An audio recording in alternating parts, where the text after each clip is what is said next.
بسم الله الرحمن الرحیم. الحمد لله و والصلاة والسلام علی رسول الله صلی الله علیه و سلم و علی آله و صحبه اجمعین. دوستای عزیز، بعد از اینکه دموکراسی را در نزد غربی‌ها شناختیم، ما هنوز در اسلام داخل نشدیم، مقایسه را شروع نکردیم. اول می‌بینیم که خود غربی‌ها درباره دموکراسی چی میگن. پس فهمیدیم که دموکراسی در غرب حکومت مردم توسط مردم برای مردم هست. اینالداری حکومت که اصلا چیز دین جای نداره، خود مردم میشینن و برای خود دین جور میکنن، برای خود قانون جور میکنن، برای خود محکمه جور میکنن، برای خود قاضی جور میکنن. تا این قسمت فهمیدیم. دوم مطلب دیگهش که اصلا اساسات نظام دموکراتیک. نظام دموکراتیک اصلا دو بخش اساسی می داشته باشه. یکی نظام‌های سیاسی همیشه دو بخش می داشته باشه. یکی بخش فکری و اعتقادی هست و یکی بخش تطبیقی و عملی هست. حال در نظام دموکراسی که هست هم همین قسمت است. بخش اولش اساسات فکری اعتقادی فکری و اندیشه نظام دموکراتیک. اساس فکریش چی است؟ این دو اصل داره. اصل اولش چی است؟ اصل اولش زمینی بودن قانون. در نظام دموکراتیک کسایی که تیوریسن ها هستن، صاحب فکر هستن و اندیشه هستن، اینا میگن که در نظام دموکراتیک باید قانون آسمانی نباشه. قانون چی باشه؟ زمینی باشه. یعنی در زمین قانون جور شود که او را مردم ساختن. چیزی به نام قانون آسمانی را که تورات است، انجیل است، مثلا زبور است، قرآن است، ایره قبول ندارن. حتی ادیان دیگه که مثلا دینای هندویزم یا هستن یا را قبول ندارن. قانونه که باید در زمین ساخته شده باشه. خب زمینی بودن قانون. یکی از پژوهشگران در یک کتاب مجله حقوق بشر افغانستان یک مقاله نوشته کرده، بنیادهای نظری حکومت دموکراتیک. این حقوق بشر هستی، کسایی هستن که اینا امون دموکراسی رو میخوان و به خاطر از این مبارزه میکنن. در صفحه 45 در جلد سومش در این مجله چی نوشته میکنن؟ میگه که نظریه تکوین جامعه سیاسی و دولت در قالب قرارداد اجتماعی، مخصوصا در بیان جان لوک و ژان ژاک روسو، مشروعیت قدرت سیاسی را از مذهب و شاهان خود کامه. میگه این مفکرینه که به اساس اندیشه سکولاریسم و دموکراسی یا اندیشه دارن، جان لوک و ژان ژاک روسو هستن، یا چی میگن؟ میگه مشروعیت قدرت سیاسی را از کی میگیرن؟ از مذهب، یعنی از دین و شاهان خودکامه. ما شما گفتیم که اونجا کلیسا بود و پادشاه‌ها بودن. میگه در اینجا چی میکنن؟ مشروعیت قدرت سیاسی را از دین و از پادشاه‌ها میگیره، به اراده مردم انتقال میده.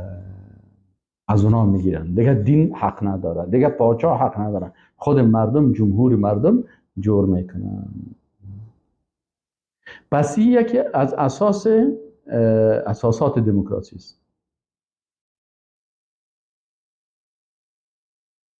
در عصر مدرن چی میگه؟ یمی علاوه میکنه، میگه در عصر مدرن انسان گناهکار طبیعی مورد ادعای سنت اگوستین که در جستجوی شهر خدا برای رستگاری است، جای خود را به فردیت سیکولار شده میده. این میگه در این عصر جدیدی که دموکراسی هست، میگه او شهری که به نام شهر خدایات میشه و انسان میخواه که مثلا در جستجوی باشه، میگه این جای خدا به کی میده؟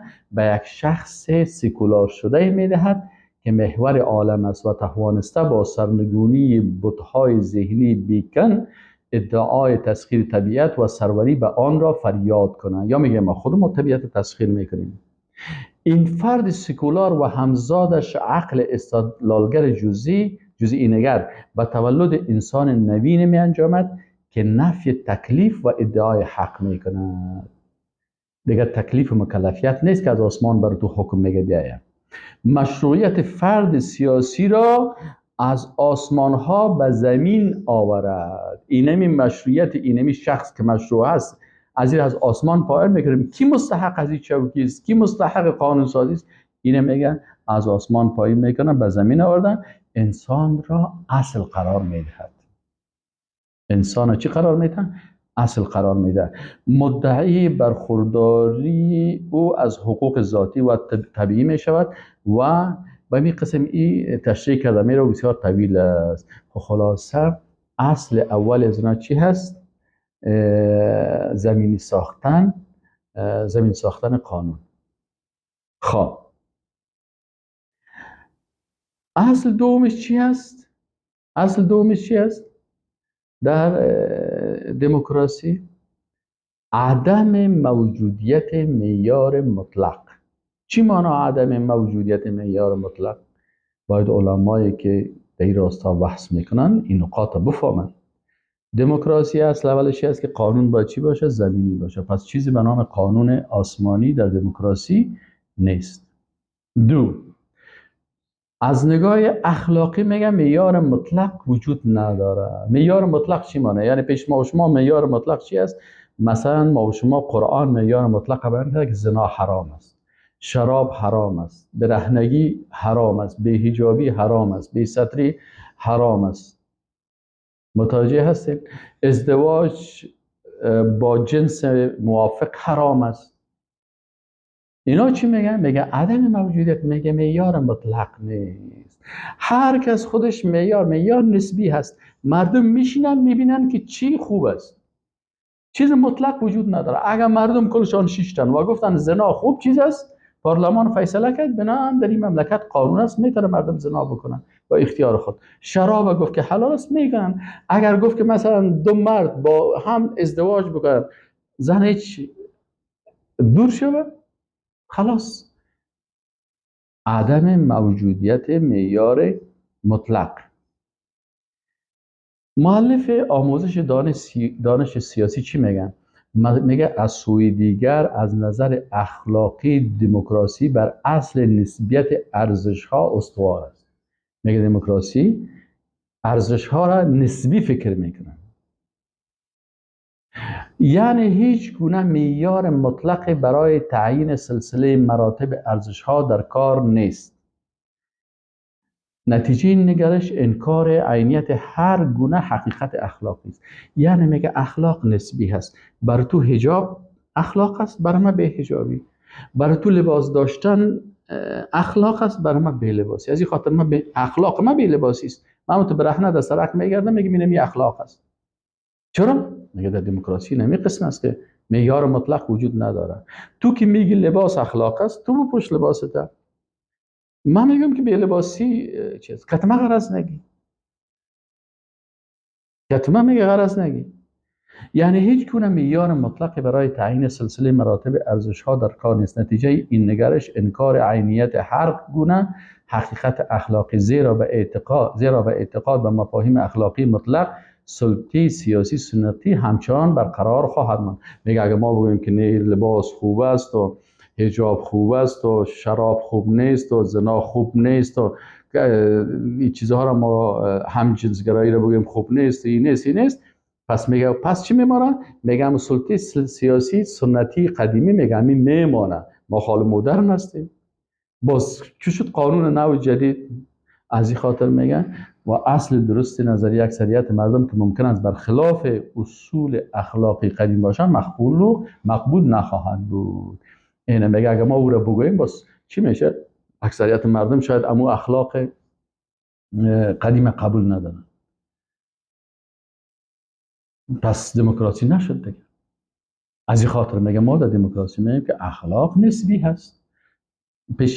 بر یک مردم در یک مملکت لباس اخلاق است، پیش یک مردم دیگه که از بی لباسی اخلاق است. بنابراین برازی هم آزادی میدیم، برازی هم آزادی میدیم. تو لباس بپوش، تو لباس نپوش، تو برهنه بگرد.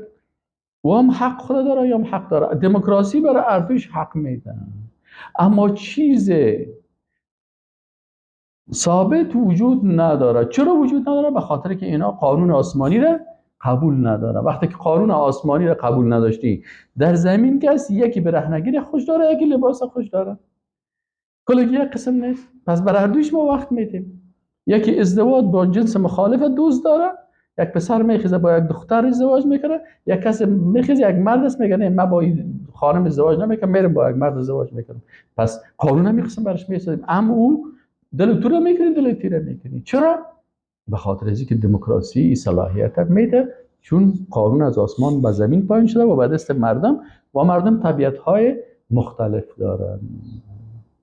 متوجه هستین؟ این قسم دموکراسی را بشناسین.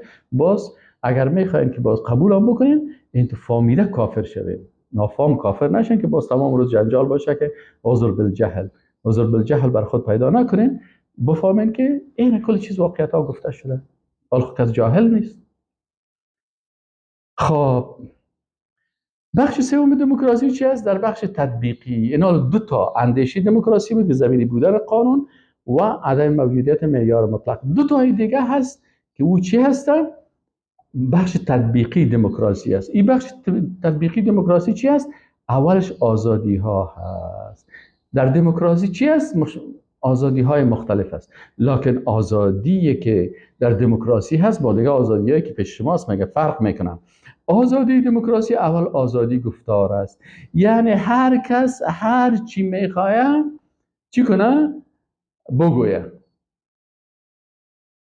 فرد سیکولار میتواند هر کسی را آزادانه انتقاد بکنه، سر پیغمبر گپ بزنه، پیغمبر انتقاد بکنه، العیاذ بالله خالق متعال سرش انتقاد بکنه، بخیز سرش گپ بزنه.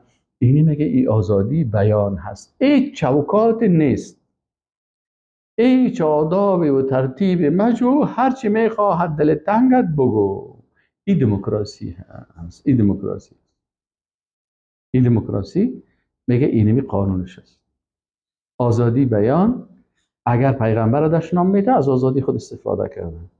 اگر العیاذ بالله سر خالق انتقاد میکنه، سر قرآن انتقاد میکنه، سر انجیل انتقاد میکنه، میگه یک وقت امو کسی که چی کرده بود، سر رسول الله صلی الله علیه و توهین کرده بود، رئیس مسلمانای منطقه میگه ما رفتیم پیش رئیس مجله گفت که اگر من این نفر بگویم که توی مقاله رو نشر کردی و توهین کردی رسول الله صلی الله علیه و سلم، ما آزادی از رو سلب کردم. این خبرش دموکراسی اجازه دادن.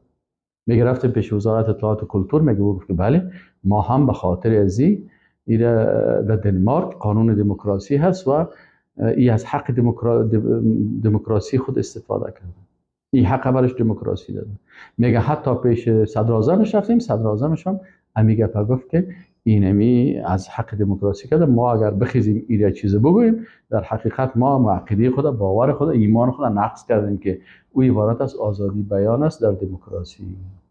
میگه ما برش گفتیم که برادر ایره تلویزیون الجزیره مدیدم نشر کرده از زبان رئیس مسلمان های دنمارک در اون وقت.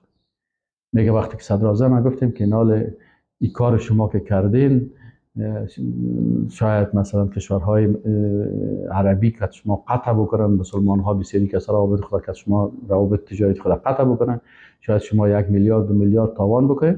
میگو بر ما گفت اگر ما 10 میلیارد هم 100 میلیارد هم تاوان بکنیم ما از عقیده خود بر نمیگردیم، چون عقیده ما دموکراسی هست، آزادی بیان است. و آزادی بیان هر کس میتونه که سر هر پیغمبر، حتی سر خالق متعال بخیزه و بدگویی بکنه و نقص بکنه و ایره بکنه.